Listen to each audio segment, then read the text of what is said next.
Hi guys! Good morning! Welcome to our vlog. Heto yung views natin for today's video. So, ayan guys. Hulaan nyo kung nasaan tayo ngayon. So, asa Kuala Lumpur, Malaysia tayo. Ayan yung views sa labas guys. So, di ba ang ganda? Tapos guys, alam nyo ba kung anong floor kami? Nasa 21 floor kami. Ang taas guys. Ayan yung views natin. So, itutur ko kayo sa hotel na titirahan namin. Tara! So, ayun guys, andito tayo ngayon sa toilet. Inuna ko na yung toilet. Ayan, bale, magkabilaan po yan. Iba ang toilet bowl at saka iba yung shower area. Pwedeng magsabay gamitin yan.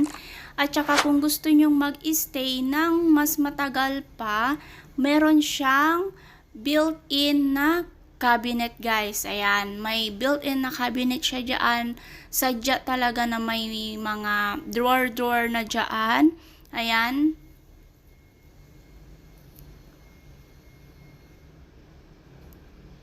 Ayan guys, yung kabuuan ng pasensya na kayo sa toilet namin dahil nagamit na namin kaninang dumating kami.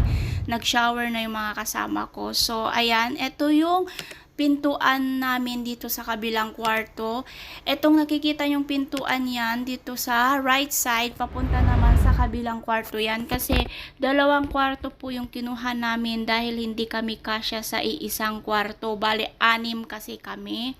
Ayan. 6, pang-7 pala yung bata. Ayan. Pang-7 yung baby. Ayan. Natutulog kasi yung isang bata dito. Kaya hindi ko na pinasok masyado dito sa may kama. Ayan. Dahan-dahan lang tayo guys kasi baka magising yung bata. Ayun yung isang pintuan natin. And then, ito naman yung toilet. The same lang siya sa kabilang kwarto. Kaya hindi ko na binidyo yung buong kwarto. Ayan, heto na, gabi na. So, binidyo ko yung labas din ng hotel namin paggabi para makita nyo yung kaibahan ng umaga at gabi. Pero napansin ko guys na dapat pala nakapatay yung ilaw sa kwarto namin. Kaya pinatay ko yung ilaw ng kwarto namin. Ayan, para makita nyo pa rin yung ganda ng tanawin namin paggabi. Ayan guys. So, first night namin to dito sa Kuala Lumpur. So, ayun lang guys. Sinishare ko lang yung konting napasyalan namin. Kaya, good night and have a nice day tomorrow. Salamat sa panonood. Bye!